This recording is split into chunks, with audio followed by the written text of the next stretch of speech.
All right, hello. It's 7 p.m. Gonna give it a few more minutes just to see if anybody's gonna join in. I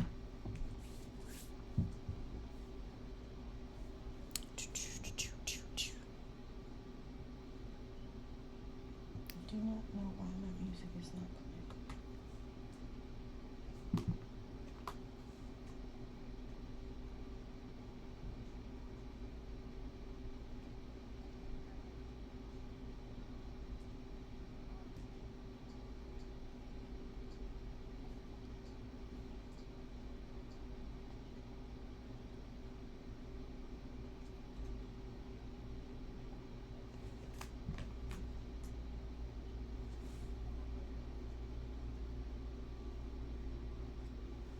Another couple of minutes.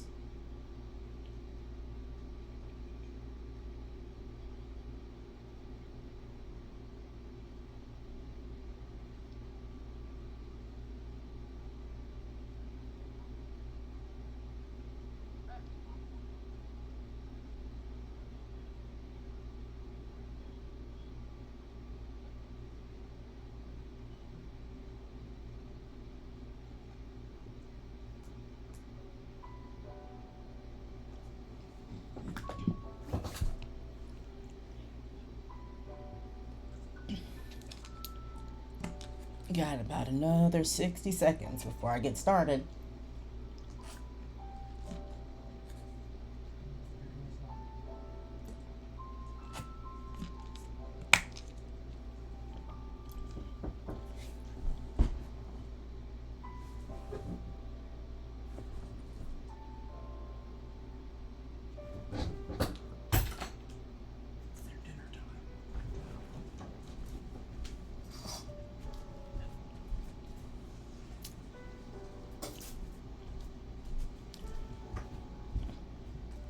All right.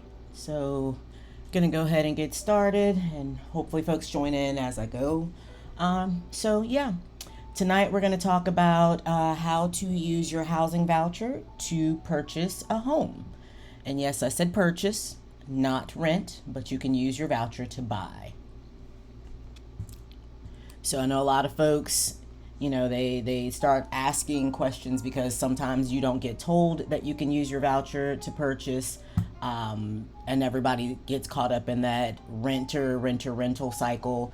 So I'm here to kind of walk you through how this whole process works a little bit from top to bottom. Everybody's case is going to be a little bit different, but these are kind of the broad strokes that you would use here in New Orleans to specifically purchase using your vouchers. And of course, if you have any questions, please drop them in the chat, or you can definitely DM me. You can find me on Facebook, Nextdoor, pretty much all social media. You can DM me and we can discuss your individual case, or if you just have a general question. But anyway, so we can definitely get started, and hopefully this will be as painless as possible for everybody. So we're gonna go ahead and move on to the let's just start at the very beginning of this whole thing. So the program that we are talking about is the Housing Choice Voucher Home Ownership Program, or the HCVHP for short. And I know that's a mouthful, so y'all forgive me. But yes, because I know we talk about the Housing Choice Vouchers, which is the HCV, but now this HCVHP. So in 1998, Congress basically said that your Section 8 voucher doesn't just have to be used to rent. It shouldn't and does not always have to just go to a landlord every month. Under certain stipulations, you can actually use your voucher, go find a lender who is approved, and of course, you can just use that to purchase your home. It's the same subsidy, but it's just going to go to a different destination. So instead of it going to a landlord, it's going to the lender, and then you become the owner of the property. So yeah, this is of course a real federal program. A lot of folks think that it's like, oh well, you have to go through this program. Like I know some folks know about the NACA program and all similar things like that. That's not what this is. This is literally through the federal government. You would still go through the housing authority, all of those things. So the federal regulations that control this is the 24 CFR Part 982 Subpart M. And when you go to look all of that up, it'll actually break it down exactly how this law was written and showing that it is the law, not that it is, something that you have to apply to through some kind of like, third party. That's not what this is at all. So yeah, if you go and you look this up and you read it and have any questions about what the law actually says, you can definitely reach out to me. But you could also reach out to your local housing authority. If you have a voucher already, reach out to your caseworker. You can reach out to pretty much any real estate professional, and we would definitely be able to help guide you or at least connect you to someone who could definitely help. So, let's move on to the next.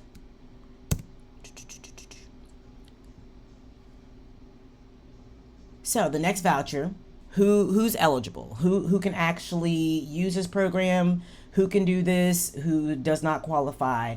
And here are the 6 things that HUD actually requires in order for you to be able to use your voucher. And I'm going to go through each one so you can, you can write these down. I'm going to leave it on the screen for a minute, take a screenshot, whatever you need to do.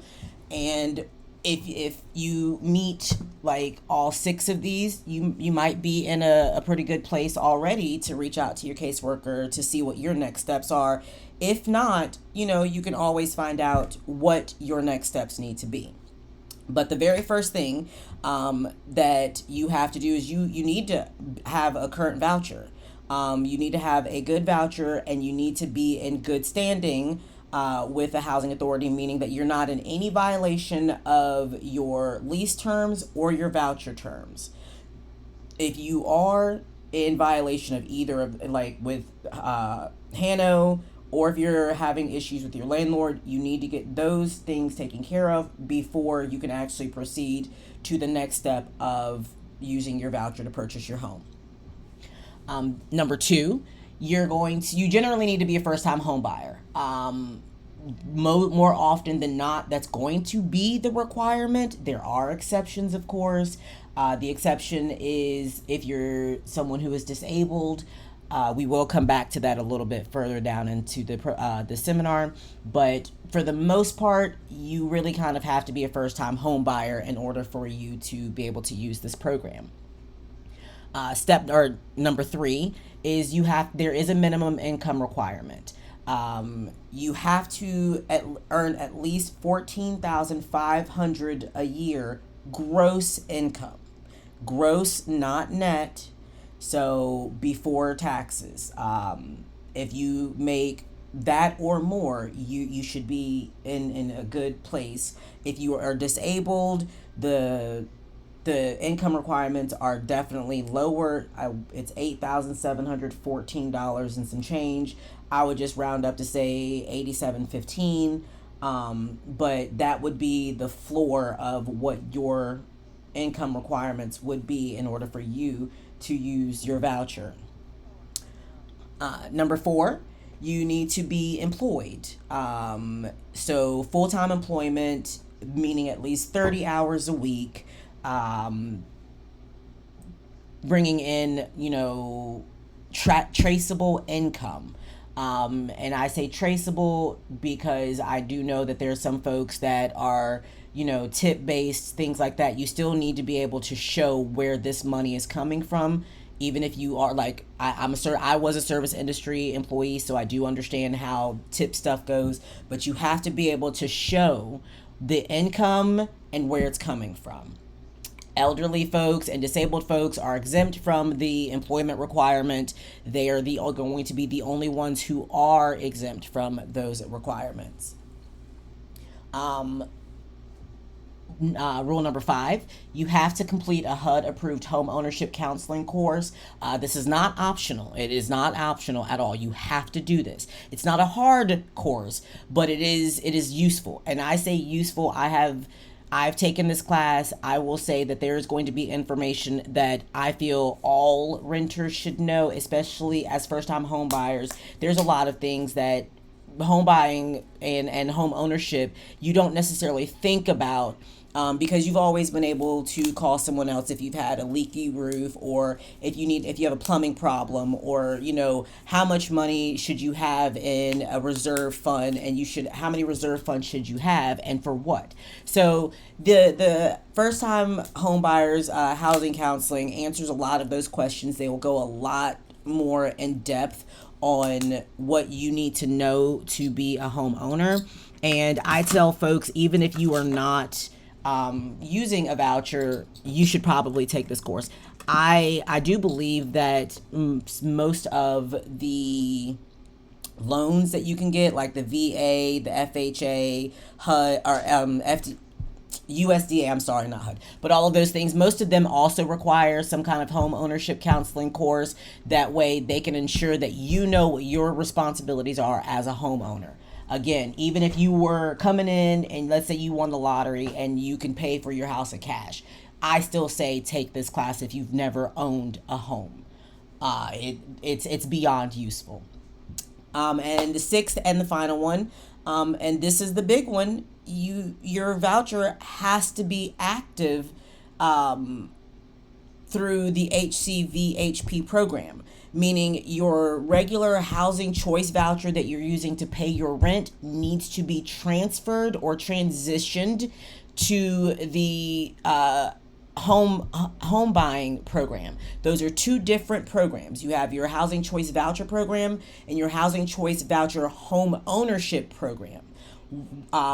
Once you have met all of the other 5 requirements, you would need to reach out to Hano. Again, this is for folks here in New Orleans. You need to reach out to Hano and confirm that 1, the program is open, and 2, that it is active, because periodically, occasionally, they do take these programs and they close them down for a little while to do whatever they need to do.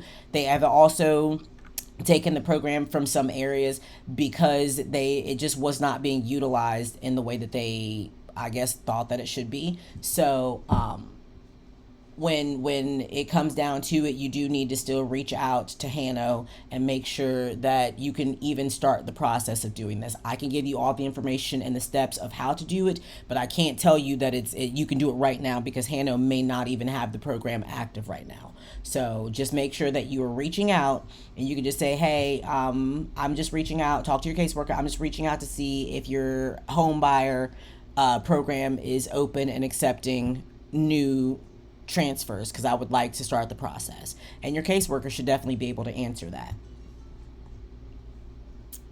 So we're going to move on to let's see. Oh, yeah, so there's some other things that you do need to know, and I'm going to go ahead and hit those a little bit. So credit scores are set by the lender. They're not set by HUD. Just know that if you start this process and the lender says your credit score is not high enough, you can reach out to HUD, but there's nothing that they can do. You still have to meet requirements through the lender, not just HUD. The home must be your primary residence, meaning that you cannot use this program to purchase an investment property hoping to, make some money that way. That is absolutely not the point of this program. It is so people who may have difficulties becoming homeowners by traditional means still have the option of home ownership. And this is how they go about doing that. All right. And of course, the property still has to be inspected, just like if it were a rental property. You cannot buy something that, for all intents and purposes, is not move-in ready, because once you get the voucher or once you get your home purchasing voucher transferred over, it the whole point is for you to immediately be able to move into your home and start like actually being a homeowner. So you cannot rent or purchase a property that will not meet HUD's inspection requirements. All right, so let's talk money, because this is the part that most people get, well, most people, and by most people I mean all people, get kind of caught up on. What does the voucher pay? Who's responsible for what? All of those things. So let's go ahead and talk about money. So let's say your voucher, your monthly income is $2,000, right? Your voucher basically works the same way as it always has. The government looks at your 30% of your adjusted monthly income, and then they cover the gap to what Hanno calls the payment standard. So if you have, your household brings in $2,000 a month, 30% of that is $600. That is the part that you pay. You are responsible for 30% of your adjusted monthly income. Hanno then covers the gap. That's called the payment standard. So that's what that $1,200 is, right? So, excuse me. Sorry, y'all. Take a little sip of water here. Now you're looking and you're like, hold on. That math doesn't add up. That 1,200 plus 600 is only 1,800. Where's the difference in that money? This is what is paid directly to the lender, right? The voucher, and the voucher covers the remaining paid directly to the lender. You also have to take into consideration that there is property taxes, homeowners insurance, maintenance reserves, all of these things. So let's take it from the top. If you bring in $2,000 a month, and 30% of that is $600, that's what you pay. Hanno their payment standard is around $1,200. So Hanno covers the other $600 directly to your mortgage lender. So between that payment standard and you, those two things, that's your voucher, and then that's your payment standard, and your voucher is going to cover the rest, because there's still going to be a little bit of a gap there.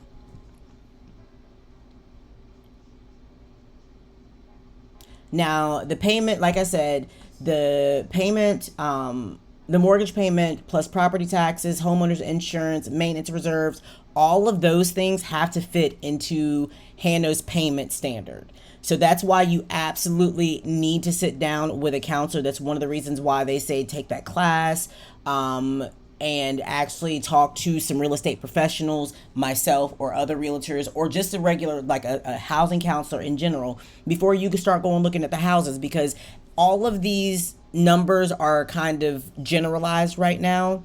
I'm not saying that these are numbers that are going to specifically apply to you. These are just broad kind of examples, just to give you kind of an idea of what I'm talking about when I say what you're responsible for versus what Hanno's responsible for, so on and so forth. All right. So again, your household may be different than what you're seeing right now on the screen. So talking to a housing counselor, they can definitely give you the exact numbers for your household, right?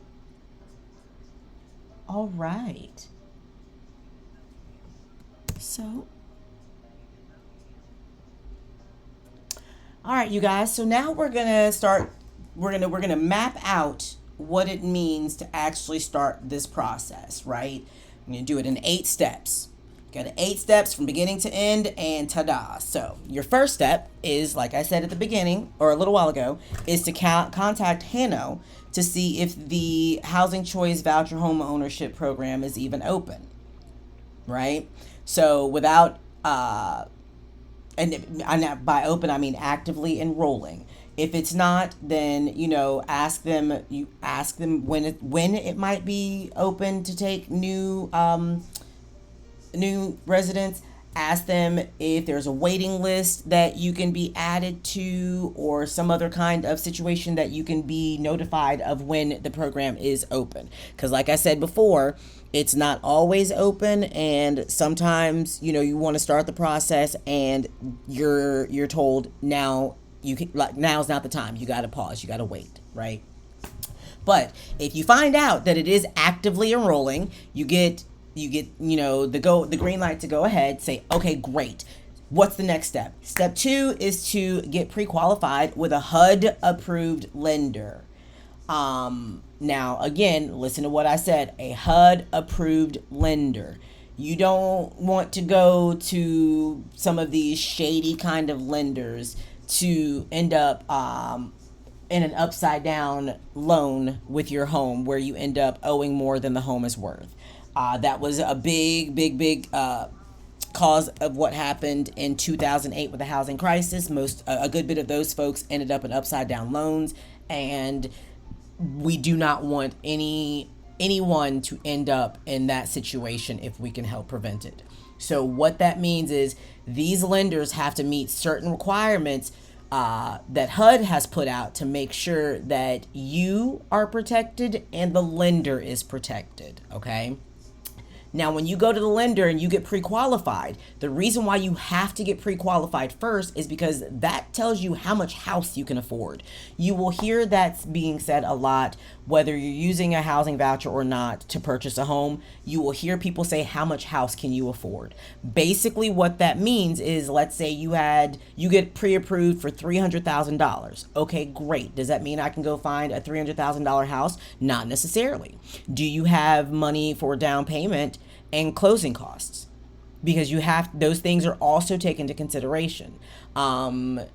If you find a house that says like a property that's 325, but it's move-in ready, but it's been sitting on the market for a minute, can you put in a bid lower than 325? Let's say you want to put in a bid for 290, and all of that to say that you need to know what is your max that you can put a bid in on any property at all. That's how much house you can actually afford realistically and be able to pay your monthly mortgage and not put yourself in some kind of dire straits. Right? All right. So moving on, step 3. We've taken step 1, called Hano to make sure it's open. Step 2, we've gotten pre-qualified. Now step 3, there's that housing counseling that I mentioned. You have to do that. It is required by law. It is a federal regulation that if you go through this program to purchase your home, you have to do the home ownership counseling course. And the reason why, like I said before, is because it's going to give you the knowledge that you would not necessarily otherwise have, or get your questions answered because you've never owned a home before. And it's a big deal. This is probably one of the biggest purchases that, if not the biggest purchase that you'll make in your lifetime, and you want to make sure that you're covering all your bases and all your questions are answered. So that is what you do during that class. So there are a few spots here in New Orleans that most people know Habitat for Humanity. That is a very, very good one to go through. There is the Greater New Orleans Fair Housing. There you can actually talk to Hano themselves. I do think that the Total Community Action Agency, I do believe that they do financial classes and like budgeting and things like that, but I do believe that they put in some home ownership stuff too, so you can definitely reach out to them, and if they don't do it, they definitely can point you in the right direction. But yeah, there are lots of HUD approved housing counselors out there that you could go through. So you have done you've reached out to Hano. You've confirmed that they're taking new enrollment. You have gotten pre-qualified. You have completed your housing counseling. Now what do you get to do? Now you get to go house shopping. Now is the fun part and kind of the stressful part. A lot of folks get into this choice paralysis where you have too many homes and not enough time and all these other things. What I, as a realtor, will tell you is, number one, do not, if you find a realtor who you trust and they gain your trust and get to know you very well, they can usually give you about 5 or 6 properties that are going to really kind of meet most of, if not all of, your housing needs. Now, when you get there, choose your top 3. Once you choose your top 3, start just quick succession choosing, okay, I don't like that, I don't like that, I don't like that. Because if you sit there and you think about it too much, you're not going to make a decision fast enough. And I will also tell you, any property that you look at and you say, well, I'm going to need some time to think about it, and let me talk to you again tomorrow. Just remember this rule.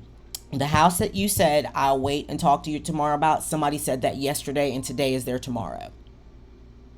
Meaning that they are ready to put a bid in on that house right now because they saw it yesterday. So I'm not trying to rush you into purchasing, but also being realistic and knowing that any home that you see, other potential buyers are also seeing these homes. So when you find one that makes your heart sing, if it's the amount of house that you can buy, go for it. Don't wait. Don't hesitate. Don't, oh my goodness, can I, will I? You have a good support system because of all of the previous 3 steps that you have taken. You've already kind of gotten a nice little safety net of folks that can help you when it comes to moving on to choosing the actual home. Now, the other thing that you have to be mindful of is when you are house buying, that it has to fit into Hano's payment standard budget. So, and it also has to meet all of Hano's other requirements. So, if it does not fit within the payment standard, that's that $1,200 we mentioned in the previous slide, then that home will probably be rejected by Hano. There is a little bit of wiggle room. There's a little bit of leeway. You may very well be able to talk to your caseworker and see if there's something to be done. But for the most part, these things are kind of set in stone, because if we wiggle over here, we're going to have to wiggle over there, and all of the wiggling in the world. And now there's no structure, right? All right. So we have confirmed it's open. We have gotten pre-qualified. We have done our housing counseling. We have found our house. What do we do now? Now we have to have the house inspected. Just like when you get into a rental property that has to be inspected by Hano, a home to purchase also has to be inspected. That's the reason why I said you can't find something that is, run a fixer-upper or a flipper property. It has to be move-in ready. So when Hano comes in and they do their full-on inspection, like they would if it were a rental property, like they are going to say yes or no. If it doesn't meet their quality standards, well, then there's the actual seller is going to have to either update some things, or you'll have to move on and find another home, which is the reason why I say have 2 to 3 top picks, because sometimes sellers are not willing to make any repairs and things like that, and they don't have to. So that's kind of one of those situations that it's going to be a hit or miss depending on the seller, right? But and I will also, since we're talking about inspection, I'm also going to put this in here. This is Hano's inspection. You as the buyer should still hire a home inspector and do your due diligence, because that home inspector is going to get a little bit more in depth in the inspection portion than Hano is. Hano is going to make sure that that house is livable and it meets their quality standards. A home inspector, that's the one who's going in, they're checking the roof, they're checking your foundation, they're doing all of the real deep integrated inspections to make sure that there's no blind spots for you after you've actually purchased the home and it's fully yours. So make sure that you know that this housing inspection is Hano's. It's a HQS, a housing quality standard inspection. That is not the same thing as your housing inspection done with a certified licensed housing inspection company, right? And that's usually something that's also required by your lender. Just like with the appraisal and things like that. You cannot, if the house does not appraise for the amount that you're trying to buy it for, then the lender's not going to approve the mortgage, right? So we got to make sure that all of these things fall in line. Got to make sure that the appraisal matches with how much the house is being asked for. We've got to make sure that it meets HUD's housing inspection, and you got to make sure that it meets the actual and certified inspection of due diligence times. Now you've done, I'm gonna slow it down because we've done all these steps so far. So step 1, we have confirmed that the home ownership program is open and actively enrolling. Step 2, we have gotten pre-qualified. We have found a HUD approved lender who has definitely given us great rates, and we trust them, and we are ready to move forward with that particular lender. Then we do our step 3, which is our housing counseling, which is also required by law. And that's where we're going to ask all of the questions. And there's no such thing as too many questions, y'all. Ask all of the questions. All right. I do not believe that there is a stupid question, because one thing that you're thinking, somebody else is probably thinking it too. So don't be afraid to ask questions. Step 4, now we get to the fun part of, shopping for a house that is in the amount of home that you can actually afford.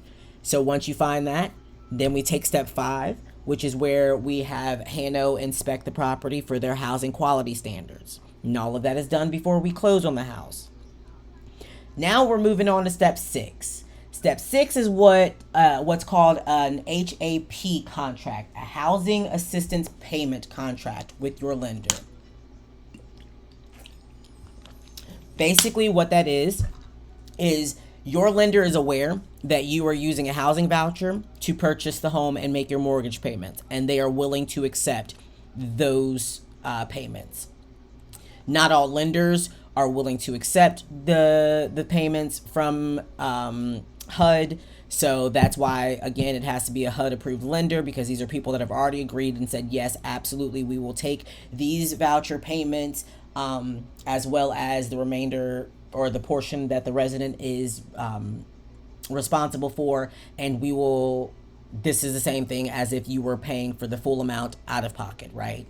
So again, you don't want to get in a situation with any kind of sus lenders that they're trying to get you to sign something fast, and that's the other thing. Make sure y'all are talking to multiple lenders. There's multiple HUD approved lenders, so you don't have to go with the first one that you meet with. You can talk to a couple of them just to make sure you're getting the best rates, because not all lenders give the same rates just because it's a voucher.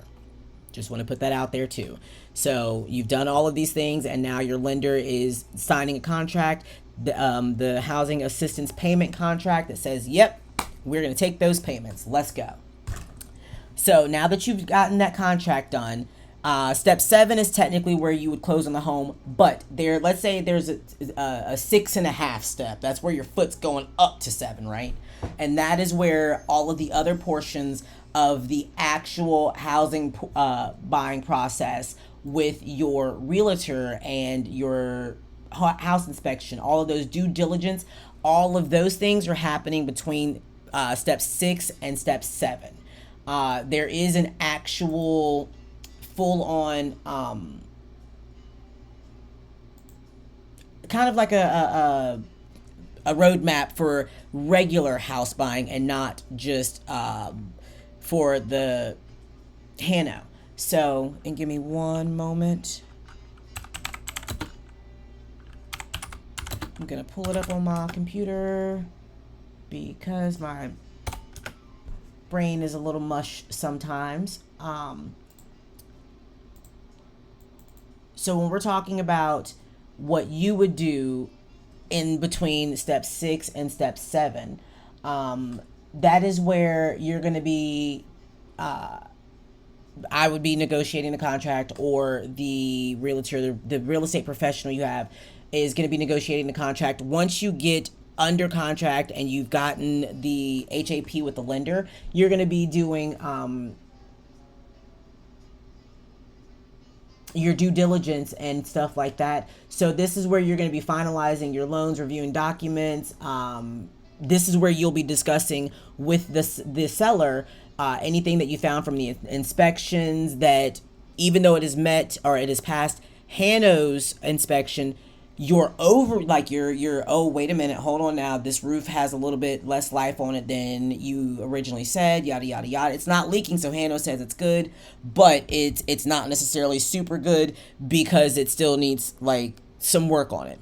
So this is a time period where you would be discussing those final details, your due diligence, like I said. So this is your order, your appraisal, your inspection. You're going to review your terms with your lender during this, okay? Making sure that everything is exactly like you have a firm understanding, because once this closes, you're responsible for your portion of that mortgage. So make sure you understand all of those details.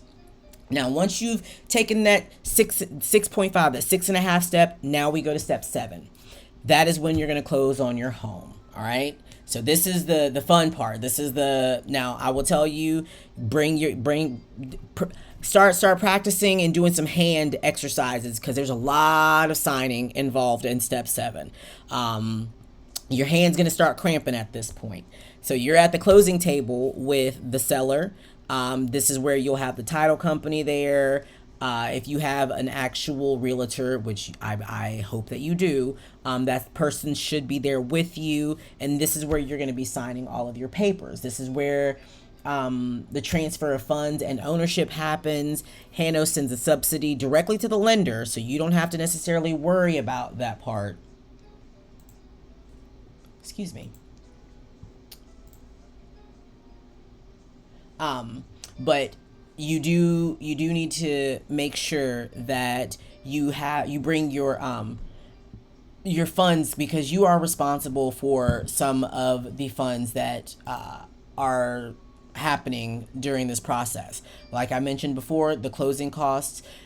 Folks don't realize that closing costs are not just necessarily a couple of $100s. There people, as a real estate professional, I can tell you that I have heard and seen plenty of deals that have gone all the way up until this very step. You're sitting at the table ready to go, and now you can't buy a house because you don't have the money for closing costs, and that is a big deal. So that's where you're paying your title fees. This is where you're going to be paying your agent fees. So it could be anywhere from like $5,000 to $12,000. Now, I don't want you to freak out hearing that number, and the reason why I say that is because we do have several down payment assistance type of situations where you can definitely get some help with that. Some sellers are willing to pay closing costs or part of the closing costs to get the home sold. So there's some options there, but I just want you to be mindful and know that you are responsible for some closing costs in this whole situation. I'm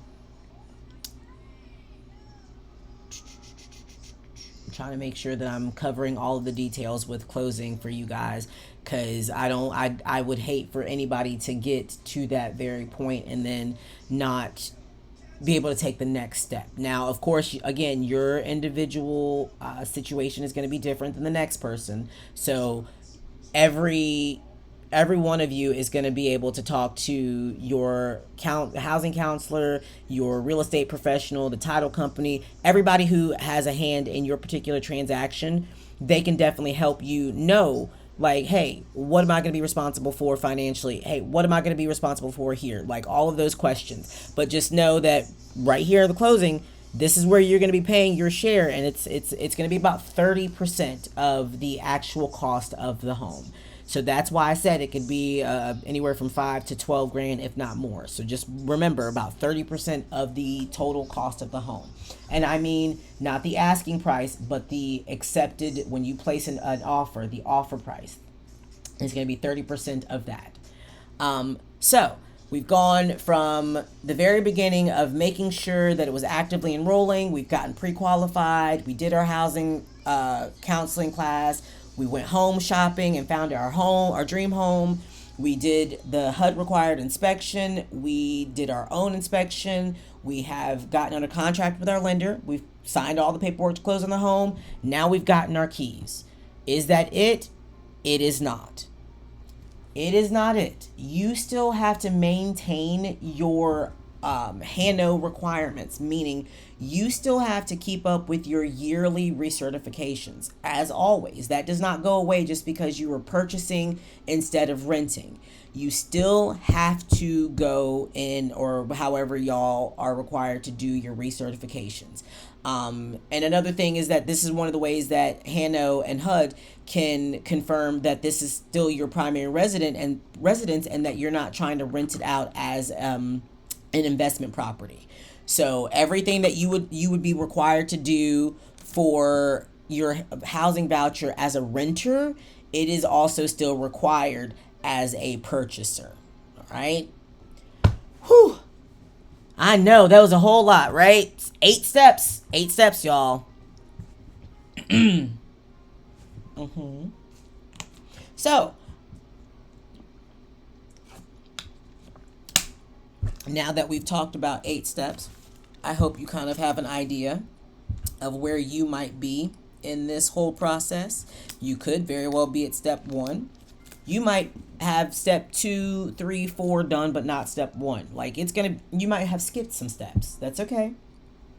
No harm, no foul. We can definitely, sit down and see what you do have completed and what you need to complete next. So now I'm going to give you some New Orleans specific stuff, right? Because you got a whole lot of national info and numbers and all blah, blah, blah. But this is specifically for New Orleans, and you need to know who, how, why, so on and so forth. So you need to know what's happening here in this city. Right at the top, your local public housing agency, your PHA. Remember how I told you that before you do anything, you're going to have to call HANO and ask if they're actively enrolling? Well, there is all of the contact info for you to be able to reach out. So take a screenshot, grab a pen, paper, write down whatever you need to do. Also, remember that this is being recorded, so you can come back to this video at any point in time and check it out. But this is the Housing Authority of New Orleans, y'all. So be mindful that this is only Orleans Parish. If you are Jefferson Parish, St. Bernard Parish, any of the other parishes, you're going to have to find your housing authority in your parish. Why I'm specifically talking about Orleans right now, the broadness of what I'm talking about is for all of Louisiana, but the specific information that I'm giving is specific for New Orleans. So some other resources of areas where you can ask questions, get your housing counseling, things like that. You have the Crescent City Community Land Trust, and their email is crescentcityclt.org.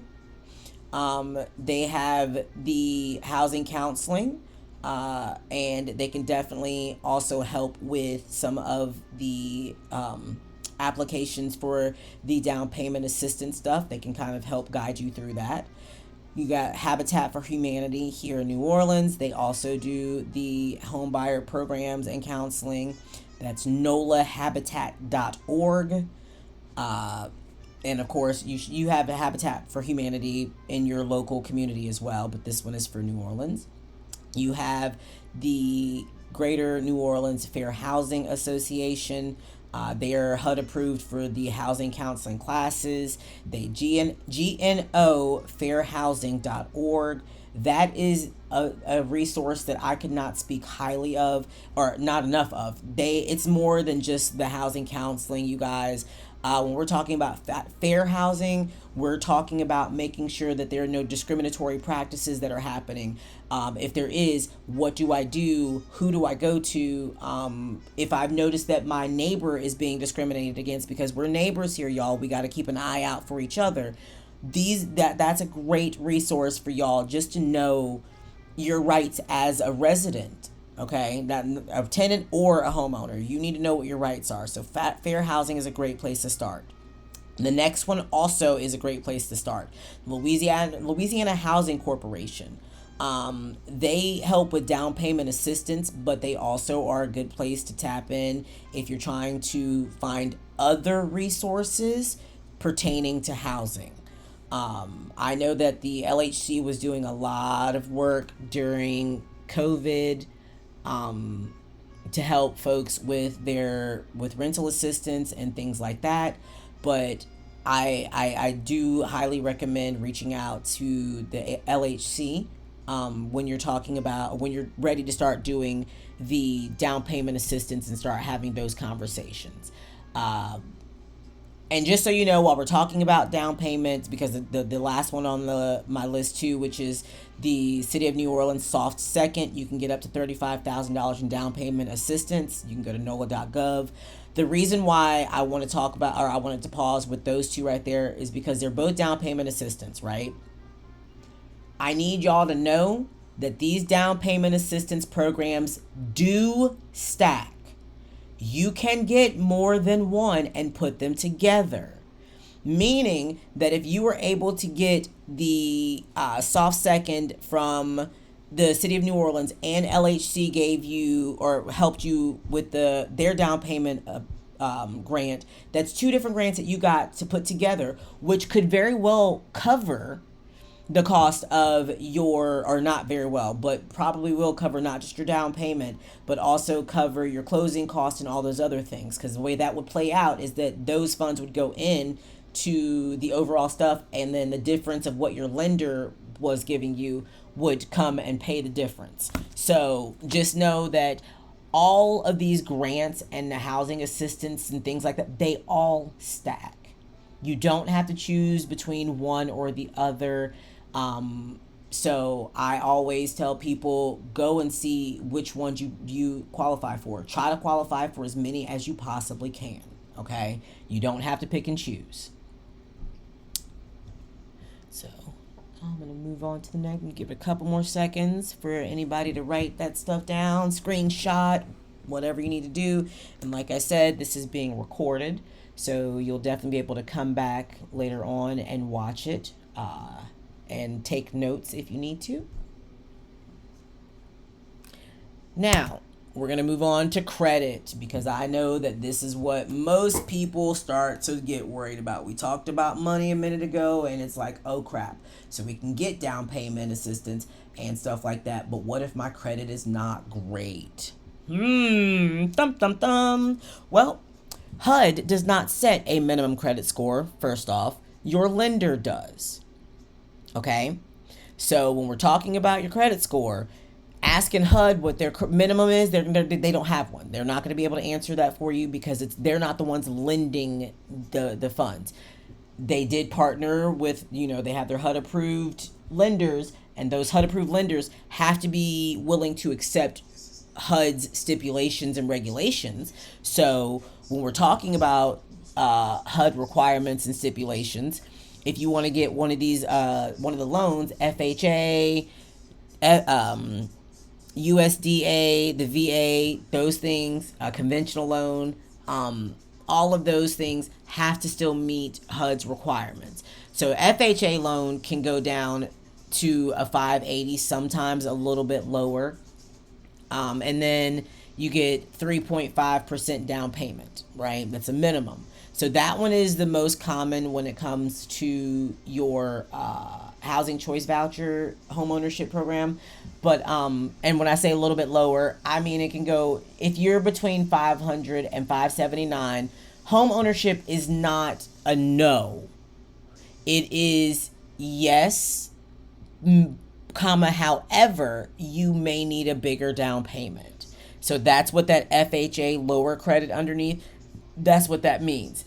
it means that you have to have a higher down payment. So instead of that 3.5, you would probably have to have 10, maybe even 12, depending on how close to that 500 or the 580 you are. If you're closer to the 580, you probably might need, it could be even 8 or 9% as opposed to the full 10. So again, your individual situation is going to tell your lender what they need to know about you. So USDA loans are for eligible suburban areas. And those usually have 0% down. Now, when we're talking about suburban areas, y'all, when we're talking about here in New Orleans, suburban areas mean like the West Bank. When we're talking about Westwego, Marrero, all of those areas over there, parts of Gretna, all of those areas over there that are not specifically in the city, and even New Orleans East, some parts of New Orleans East. When we're not talking about in Orleans proper, where you could see the big city lights and stuff like that. USDA is suburban areas only, but it doesn't have to be like a big old farm. Like, people hear USDA and immediately think of farmland, and that's not always the case. It could be just a regular ranch style home with a nice size front yard, backyard, but it's not in the city. So it qualifies. It's not within city limits. That's what I was trying to say. So just being mindful that there are other options when you're talking about suburban homes. Just also know that when you do the USDA loan, because they have 0 down as an option for the most part, your credit has to be higher. So it can't be the 5 to 580 like the FHA loan. It's a minimum of 640.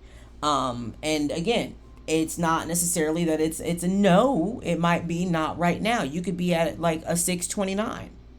It might take a little bit more time. You might have a lender that, and again, I'm not speaking to any lenders. I'm not saying any names, but some lenders may be willing to work with you and say, okay, you don't have the 640. Let's say you have a 632. Okay, you know what? We might be able to work with that. We have faith in you. We can work with that. So make sure that you're extremely transparent and open and honest about your financial situation with all of your lenders and your realtors and your housing counselors, because if y'all keep secrets, it can make this whole process take even longer than it needs to. And things fall through. So we're going to move on to the next one. We're going to talk about VA loans. Now, VA, it's for veterans and active duty military only. I'm a military brat. My dad was in the Navy. I don't qualify for a VA loan, but my parents would have, or did actually, because they purchased using the VA loan. My goddaughter actually just purchased, she's active duty military, and used her VA loan to purchase a home in Florida because that is where she is stationed.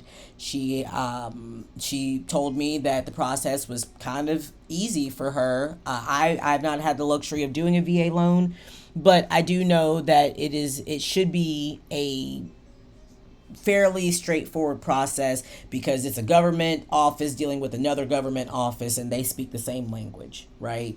So it's a little bit easier in some ways to do the VA loan if you were retired versus a USDA or a FHA. And I have known folks that actually have gone with FHA instead of their VA loan, because you can do first time home buyer with FHA and then turn around and use your VA to do potentially an investment property. There's options. Don't take anything off the table. That's what I'm trying to say right there. Just to make sure you don't take anything off the table.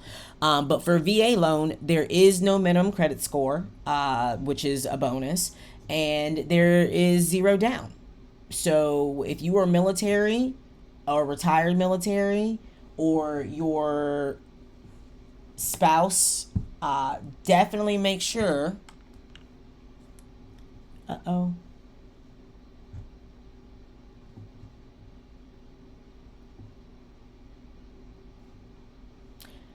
So I guess I'm gonna keep on going while because my internet is buffering, and that's cool. Thank you, Cox Cable.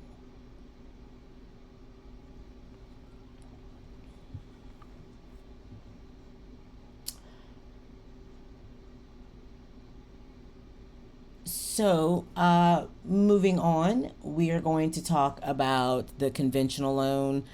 This is your Fannie Mae and your Freddie Mac backed loans that folks talk about. This one is definitely less flexible when we're talking about credit scores. They are pretty strict about this. If you don't have a 620 or higher, yeah, you might as well just kind of say no, for lack of a better way to say that. The conventional loans are the ones that if you have like your personal bank or financial institution, that's what we mean when we say conventional loans. That's when you go into a bank and talk to them about getting financed.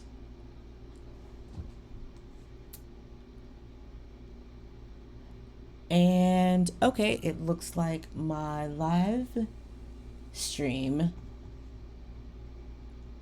disconnected, but that's cool.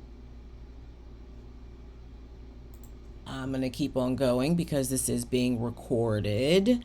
Ta-da! So, moving on to our next one. We're going to jump into some myths and facts, because folks be telling you some lies. They like to think that they know what they're talking about, and they don't. They have no clue, because they're basing everything off of outdated information that their parents or great grandparents or whoever have told them. For instance, that you can't buy a home on Section 8. That may have been the case whenever your parents or grandparents bought first, but that is not the case now. 1998 is when Congress authorized all of this. So it was the late 90s, early 2000s. I graduated high school in 2002. So, this is not like it was in the 60s or 70s or 80s or anything. Like this was almost the turn of the century. So, if you've heard that you cannot purchase with Section 8, that's incorrect. Another myth is that your credit has to be perfect. Absolutely not. That is not the case. Now, fixing your credit is always suggested. It's always a great idea to clean up your credit and pay off whatever you can pay off. But be mindful, because a lot of folks will start paying off all of their credit and have you if you pay off all of your credit, know that your credit score is going to drop temporarily, because it's going to look like you are not using, like you have to have a certain amount of your credit actually being utilized for them to say, okay, you're a good or healthy credit risk. Without having any credit being used, they don't know if you're risky or not. So paying off all of your credit cards and your student loans and your past due cell phone bill from the late 90s and all of those things that you pay off completely, they're going to say, okay, well, that's cool and all, but I know that you could pay, you got a nice chunk of money to pay that off. Where's your consistent monthly payments? Because the consistent monthly payments for a debt that you owe is the same thing as buying a house. They want to see if you can do that. If you can't do that and you just got to pay everything off in one lump sum and then you put yourself in the hole and then one lump sum, that's not a good look. So just be mindful that your credit, you do have to be using some portion of your actual credit for them to see and get a overall picture of you. So another myth is that you need a down payment or a huge down payment. You would have if this was also still back in the 60s or 70s. It is not the case now. You don't need 10-15% down payment. 0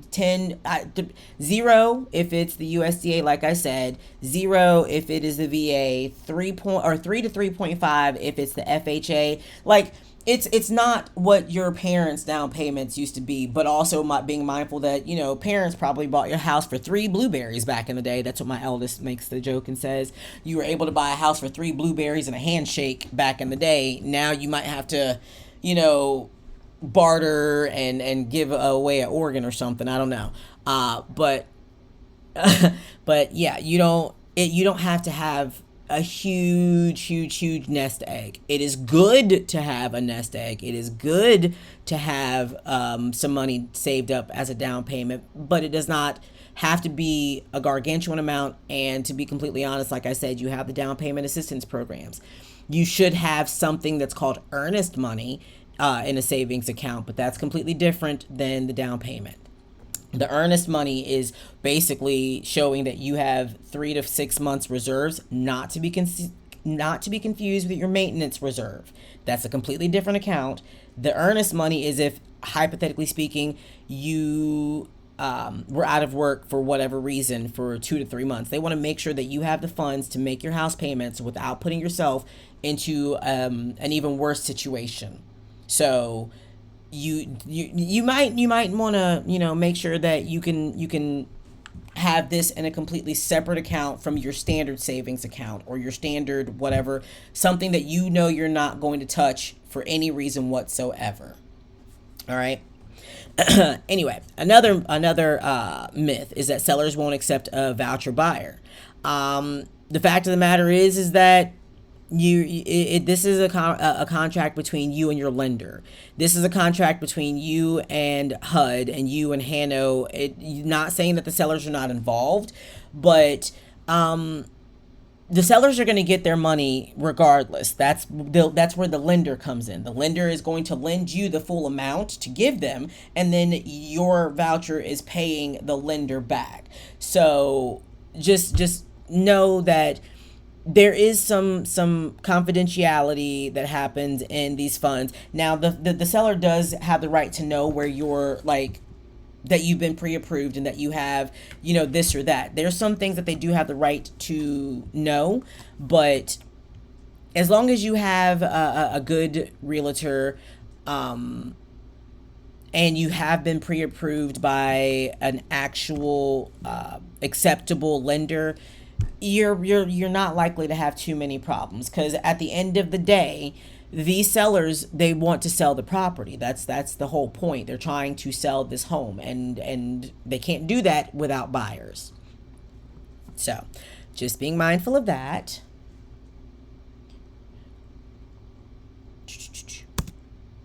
My favorite part of this whole situation. So those were the myths and facts, but I love to get a little bit more into some frequently asked questions, and that's kind of how we're going to wrap out this session. Is some questions that folks will ask quite often about this whole process and what they can and cannot do with their voucher, so on and so forth. So I'm going to go through these kind of quick, and then if you have questions, you can definitely reach out to me via DM, whether it's Facebook, Instagram, Nextdoor, whatever, and you can ask me your specific questions. But let's go ahead and get through these really quick. So question number 1, can I use my voucher to buy a mobile home or a manufactured home? Fast answer, absolutely. Is it a home? Then you can buy it. However, there are conditions. Just like there are without the housing voucher, there are always going to be stipulations when it comes to mobile homes and manufactured homes. So you can use your voucher to buy a manufactured home, but it has to be on a permanent foundation. So if it is a mobile home, the wheels have to be removed and it has to be sitting on an actual foundation, whether you have it bricked in on the bottom, whatever else, but it can't be that lattice work and you can still see the wheels underneath. That is not considered a permanent foundation, so it does not count.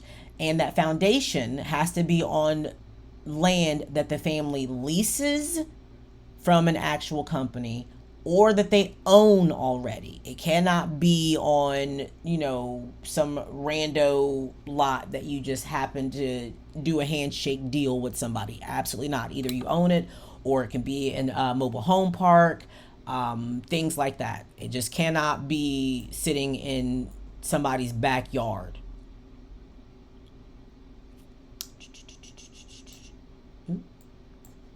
Um, So you're also going to make sure that the mobile home or the manufactured home can pass the HUD's quality standards inspection.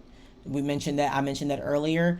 You have to make sure that it's going to pass that, and then you also have to make sure that it'll pass the inspection and the appraisal of your lender. Not all lenders will finance mobile homes, especially with FHA loans. So you're going to need to talk to your lender and ask them if you happen to find a home that is a manufactured home, would they still be able to finance to you? Because some, like I said, some won't. They also have some lenders have an even stricter policy when it comes to, yes, we will, but it has to meet these specific stipulations. So just being mindful of that. I will say that the West Bank and New Orleans East are pretty heavy with the manufactured home communities. So that's definitely going to be the areas where you're more likely to find the land and space to put your home. Yep. Question number 2. What if I'm on a fixed income? So security, disability, whatever else, can you still qualify? You absolutely can, because that is still considered income. So your Social Security or SSI, your disability, all of those things are still considered income. And as I mentioned at the very beginning of this, if you're disabled or elderly, your income requirements, your max income or your minimum income, your minimum income is $8,714.40. We'll roll it up to just say $8,715. And there is no employment requirement. So as long as you can make that $8,715 minimum income requirement, then you would qualify. So that's where your fixed income comes in. It's fixed income, and that's guaranteed income, which also makes it look very stable and predictable. And that is what lenders look for, is stability and predictability.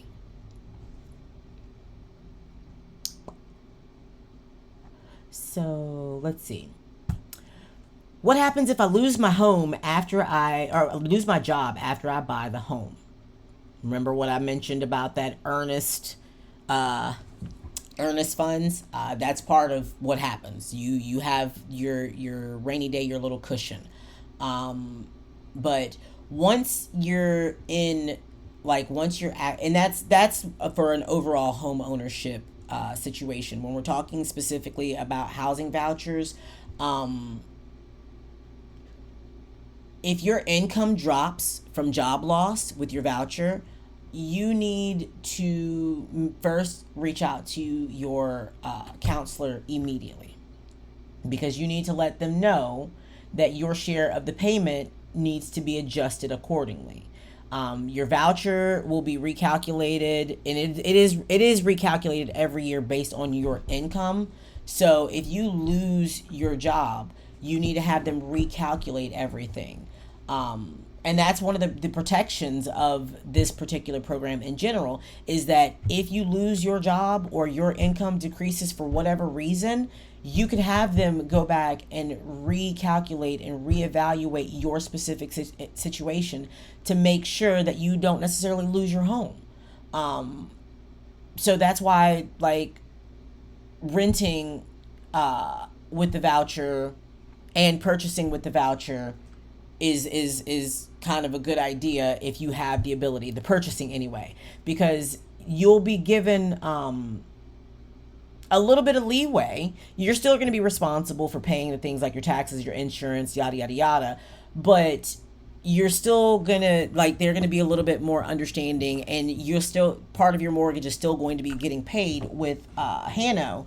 So your lender is going to be a little bit more understanding. Hannah is going to work with you to try to help you stay in your home. Like, it's not you by yourself. You're not going to be fighting this battle by yourself.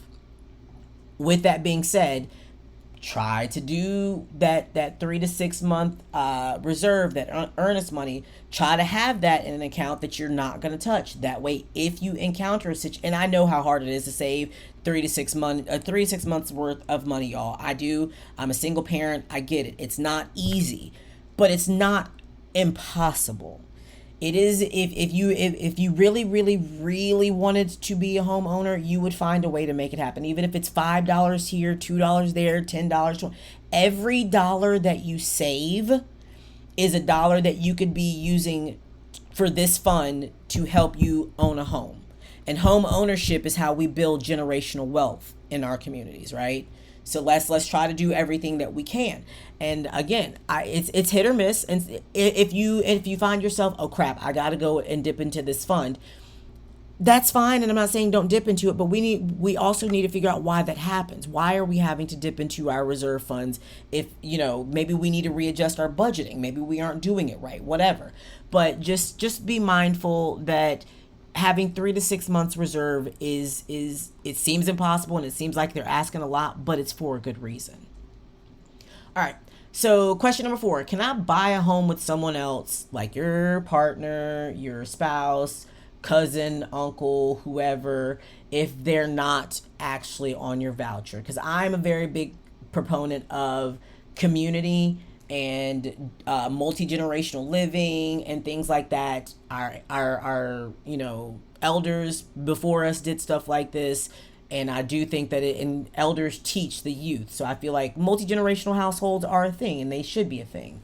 But to answer your question, it gets kind of complicated because the voucher is tied to your household. But if you're purchasing with someone who is not on your voucher, their income is going to be counted in the mortgage. So that means that you may now be outside of the household income and employment requirements.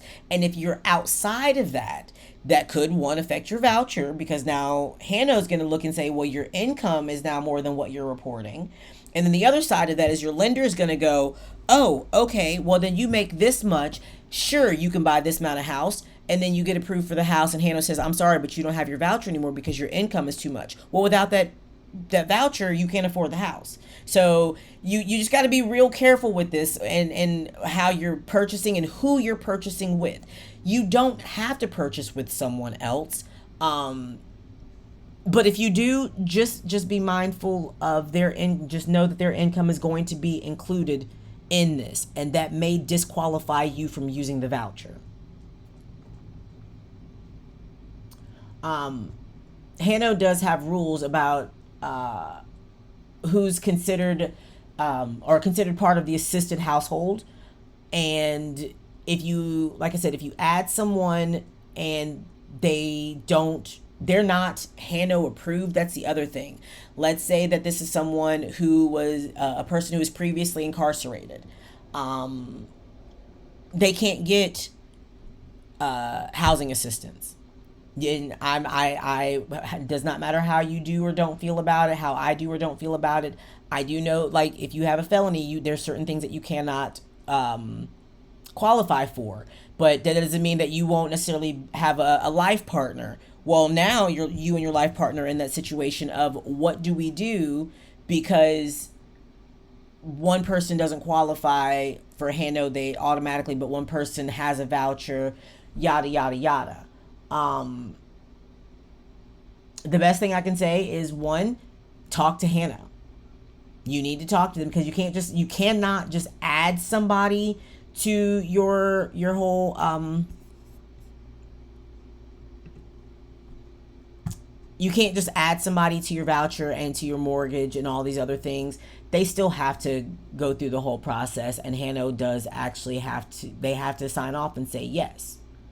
But with all of that being said and done, you need to talk to your caseworker specifically, so they can tell you how to structure it for your particular case, so it does not end up putting you in a situation where you may lose your voucher. You don't want to wait until the last minute. You don't want to try to hide and sneak somebody in at the last, because the worst thing that you could do is try to like do this behind the scenes, sneaky stuff, and then you lose your voucher, and now you also lose your home, because that also disqualifies you from ever doing the first time home buyer thing again. You're no longer a first time home buyer if you lose your voucher and then you lose your home. Then you're still that first time home buyers thing is gone. So all of the grants and other things that you would have normally qualified for, you don't qualify for anymore. So that's why I say be completely open, honest, and transparent about everything that you can be with your realtor, your counselor, and a lender. So, is there a time limit on how long I can use the voucher towards a mortgage? Yes. Yes, there is. So a lot of people, when they find out about this program, they get even more surprised to find out that the HUD limits the home ownership assistance to 15 years if the mortgage is 20 years or longer. If the mortgage is less than 20 years, the assistance period is 10 years. So let me say that again, and then I'm going to explain it. HUD limits the home ownership assistance to a maximum of 15 years if your mortgage is 20 years or longer. If the mortgage is less than 20 years, the assistance period is 10 years. This means that your voucher subsidy stops after that period, after 15 years.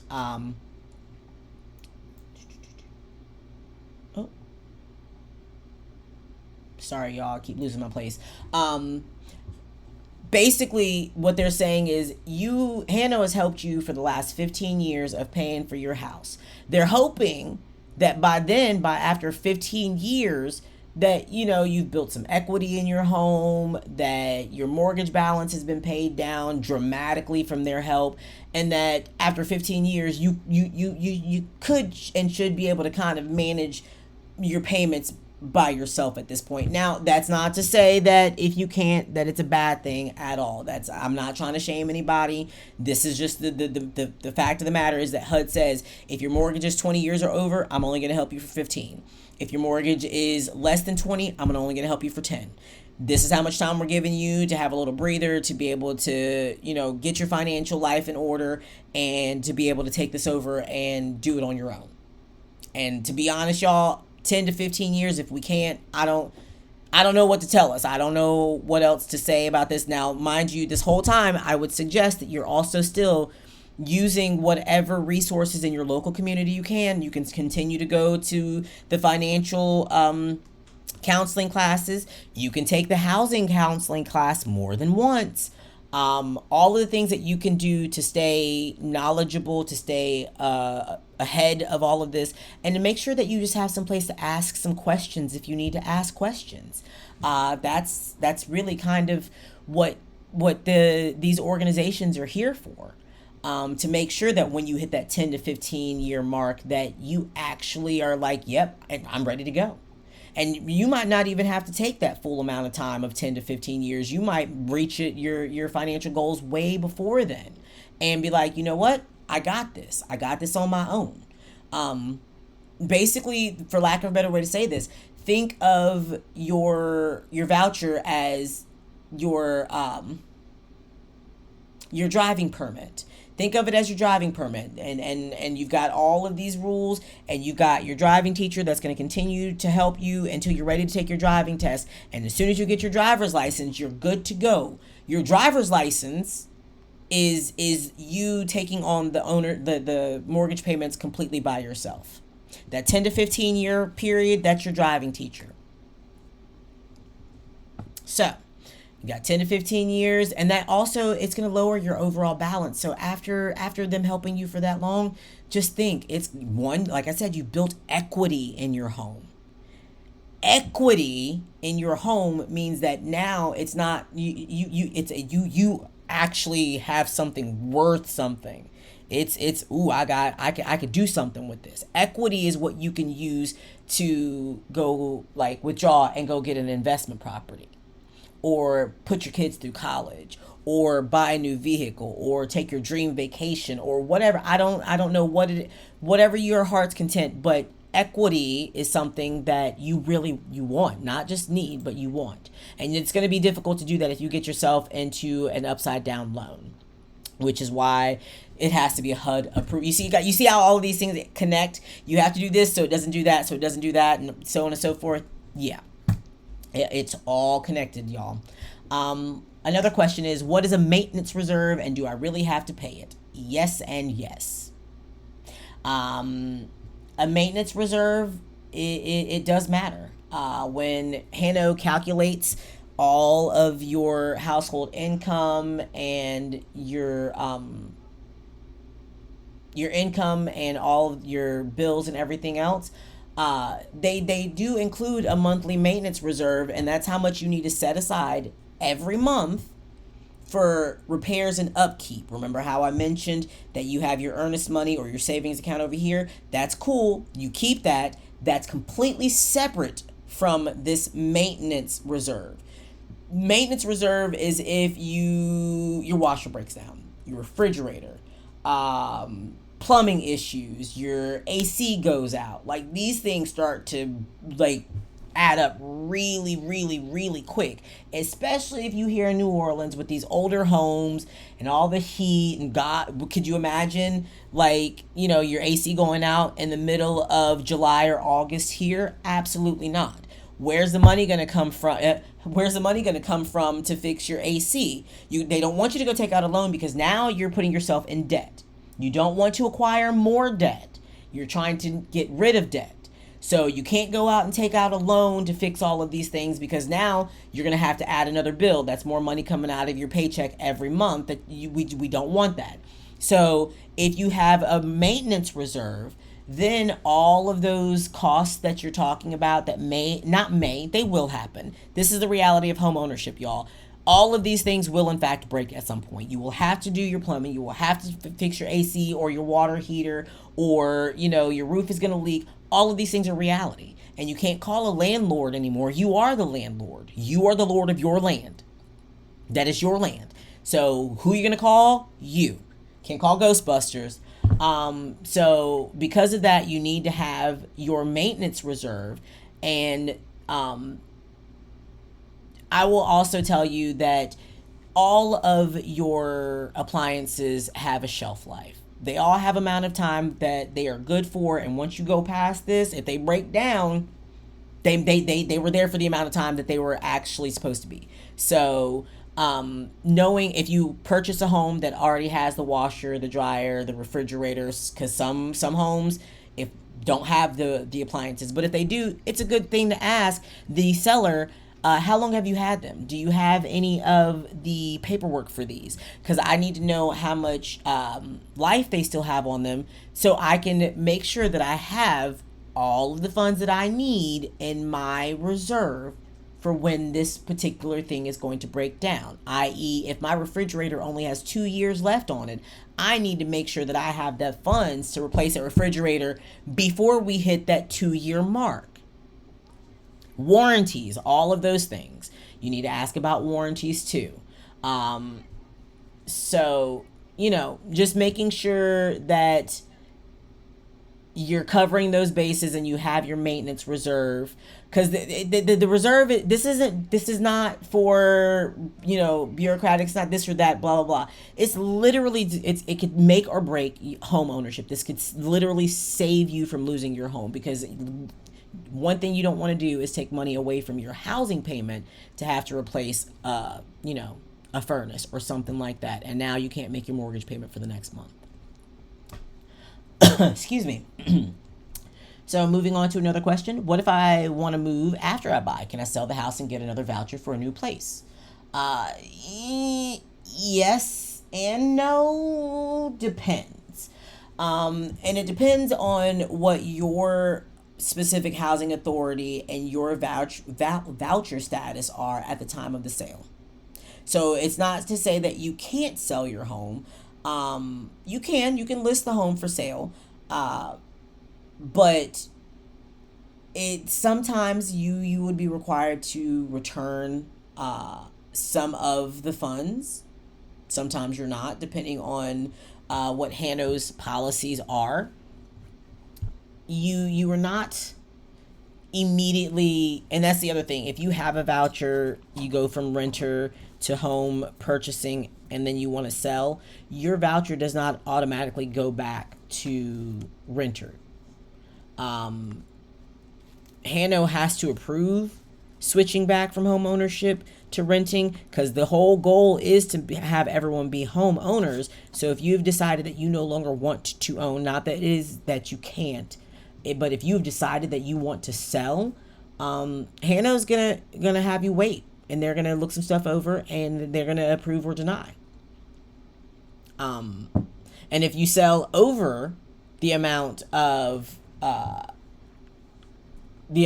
money that Hano sees as acceptable for the home, i.e., whatever you purchased the house for, if you built so much equity in your home and someone comes in and places an offer for way over the asking price for whatever reason, Hano may have some rules about how those extra funds plus your equity affect your actual assistance to keep your voucher. So you may disqualify yourself from your voucher just by trying to sell the home. Just be mindful of that. The whole point of this program is not to buy, sit in, and then flip and make a profit. Buy, sit in, flip, make a profit. This is for folks who may not ever otherwise be a homeowner. This is for folks for long-term who want long-term housing stability, who, they've decided this is my forever area. I want to retire here. This is where my heart is the happiest, in this area, and I want to stay here forever. That's what this program is for. This program isn't for folks that be like, I'm gonna be here for about 2 or 3 years, then I want to go. This isn't for you. No offense, but this is not it. This is basically not for some. This is not a program for someone who wants to buy now and sell later. This is for someone who wants to put down roots. Hence my name, Blue Roots Deep. I like to talk to folks who want to put down roots and build community where they are. I mentioned this earlier. Does the seller know that I'm using a voucher, or will they treat you differently? In most cases, they are. At least the agent, the seller's agent, will know that it's Hano, because Hano has to do the inspection, and because of that HAP contract with the lender. That contract makes pretty much the whole Hano portion known, for lack of a better way to say it. Like, that's where the seller would pretty much find out that you were using a voucher, and you can still run into the same biases and stereotypical thinking when it comes to Section 8 and housing vouchers, where folks think that those are for people who are going to tear up the property or whatever else. So just know that agents, sellers, we all have our own biases, and whether we're aware of them or not, they do come into effect. So with that being said, Louisiana does not currently have a state law prohibiting source of income discrimination.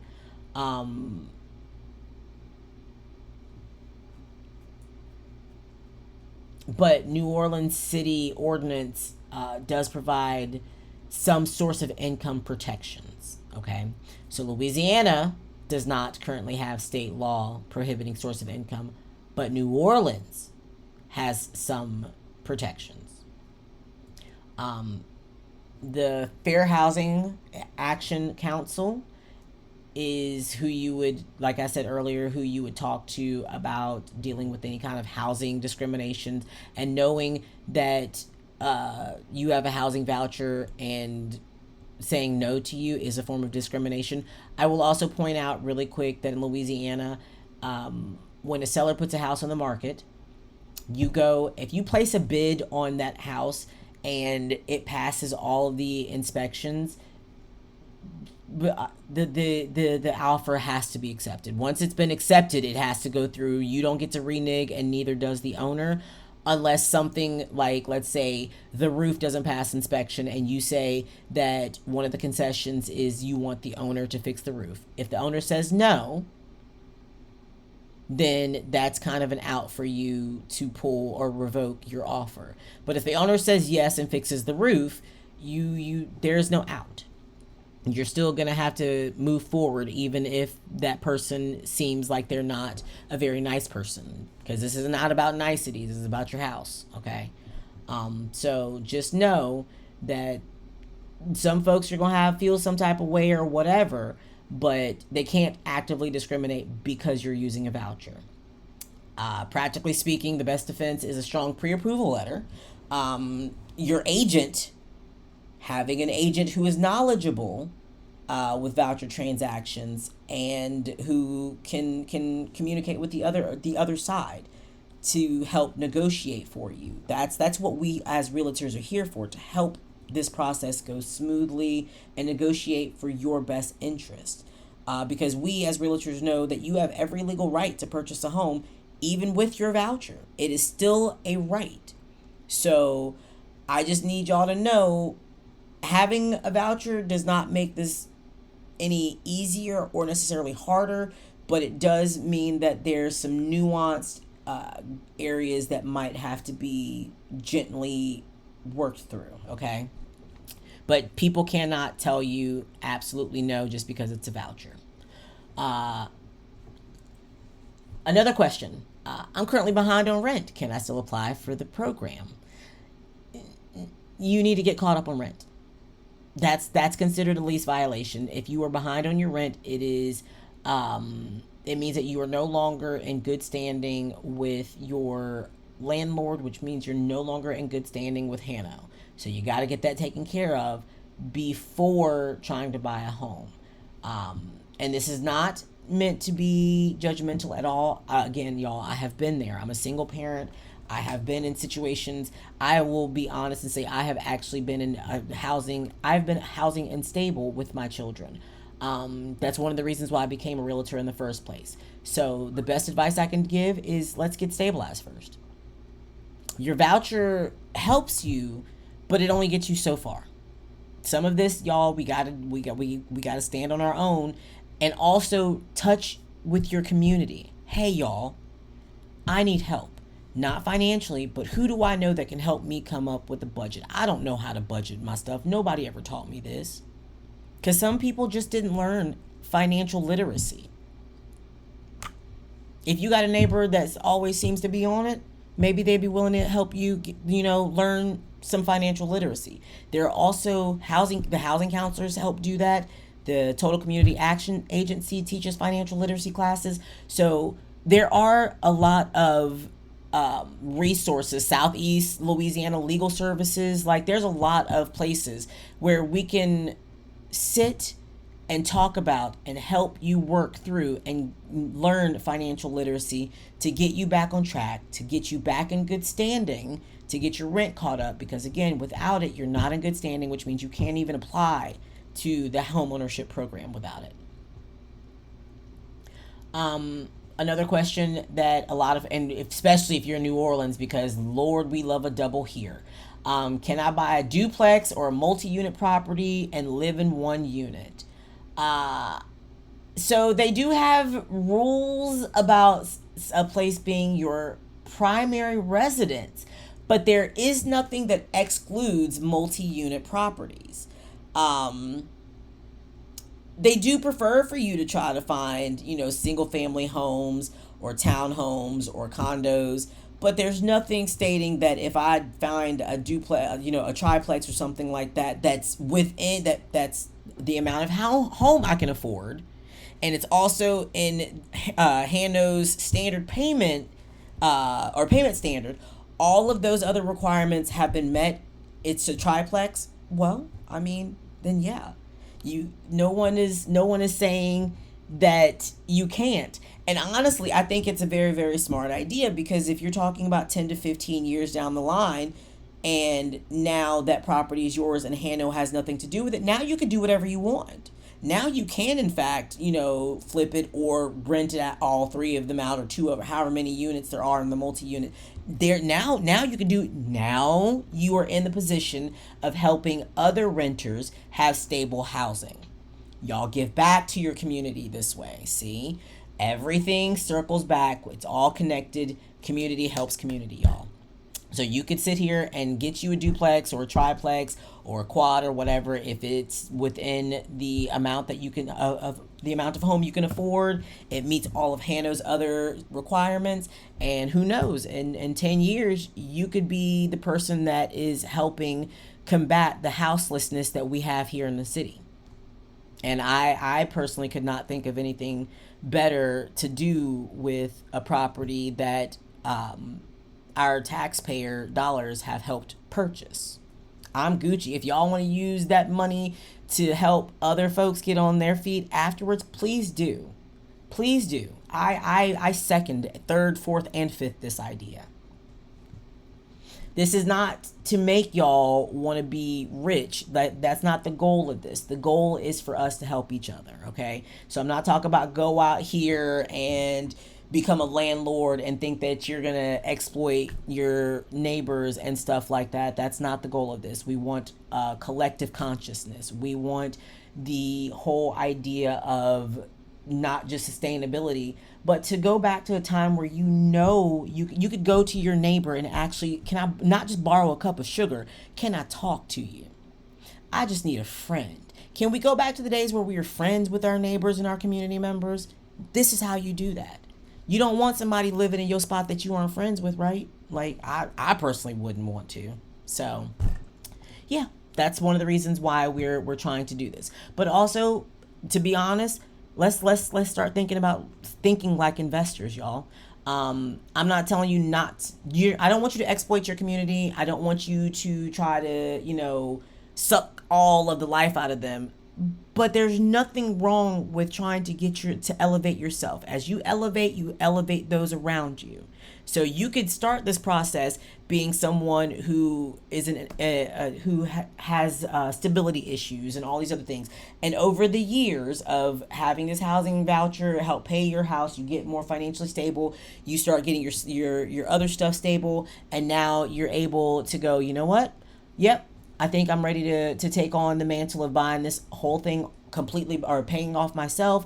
I pay it off, and now I can do what I need to do as an investor, feed back into my community, and also teach others how I did it so they could do the same. That's the mindset we got to do. Just saying. Anyway, so this is the last question that I'm going to go through tonight, and I made it the last one for a reason. Because I know that this is something that a lot of folks get, they start worrying about. If you have evictions on your record, does that automatically disqualify you from the program or from getting a mortgage? HUD themselves, they don't disqualify people on evictions, okay? Evictions more or less play a part when we're talking about renting and landlords. It's not that it doesn't matter, because it does, because it's still going to be on your credit report and your background check and all those other things. But it's not necessarily the same kind of matter as it would if you were renting. Now, I will say, it does, as long as, remember how I said about the rent thing, if your rent is not behind, then your voucher and your rent, your lease are in good standing, which is one of the things that HUD looks for. If you've had an eviction before and that caused you to lose your voucher at any point in time, it's not going to disqualify you, but it may add some time to your whole house your house purchasing process. They may require for you to, sit with stuff for a little bit longer before actually moving on to purchasing. And lenders look at your overall credit profile. They're not necessarily looking at just this one thing or this other thing. So what I always tell folks is one of the things that lenders look at is, and HUD, is your 4 C's: your credit, your capital, your character, your collateral. So credit speaks for itself. Your character is your longevity. How long have you been at your job? Your stability. You've been there for 5 years. You've been there for 2 years. Are you someone who changes jobs every other month? Like, they want to see what kind of person you are when it comes to your responsibility. So that's why, like, you've got to show your taxes and stuff like that, your tax returns, because they want to see, have you been in the same career? Like, even if you've moved jobs, are you still in the same career, like the same actual genre, the same path? Because as long as you are, okay, cool. Longevity is longevity. So your capacity is literally, can you afford this? Let me look at your income. Let me look at your debt. Let me look at your monthly expenses. And I'm going to calculate all of the things, and I'm going to see, can you afford this house? That's your capacity. The last thing is collateral. Your collateral is the house itself. Those are the things that they want to make sure that's what the appraisal is for. If the house appraises for the amount that the house is selling for, well, then the owner or the lender says, okay. Because if push comes to shove and you don't pay, I get the house. And that's the collateral. So those are the 4 C's that lenders look at. It's your credit, your character, your capacity, your collateral. And again, that's not to say that evictions don't matter. It's to say that there's more than just the evictions, and more than just your credit score, and more than just, there's a whole picture that has to be looked at when it comes to purchasing and selling a home. They want to see the full history of everything. And when I say they want to see all of your stuff, like, the underwriters will send things back if and they will ask questions. They like, this is why you need to be open and transparent from the beginning. The more open and transparent you can be from the beginning, the more likely it is that when your file is sent to underwriting, that they have less questions and less stipulations that you have to meet. They say, okay, here's everything that we could possibly need to approve you. And now we just need to see the appraisal. Okay, it's been appraised for that amount. Let's go. We can finance you for this. All right, y'all. So with that, I hope that this whole process has added a little bit of clarity to your life of what it means to be able to purchase a home with your voucher. If you would like to go through this with your specific situation, please just reach out to me. You can DM me Voucher. Like I said, you can find me on all the social medias. You can also look me up by my name, Blue Overman-Cox. I am an agent with Keller Williams Realty New Orleans. And I would, if you DM me, I will reach right back out to you, because I would absolutely love to help you work through your situation to make sure that you have all of the info that you need to become homeowners. Because the whole point of this, y'all, like I said, is equity and generational wealth. And if I have to be the person to walk us all through this, I'm happy to do it. And yep. So I hope that you guys have a great night. And that's it.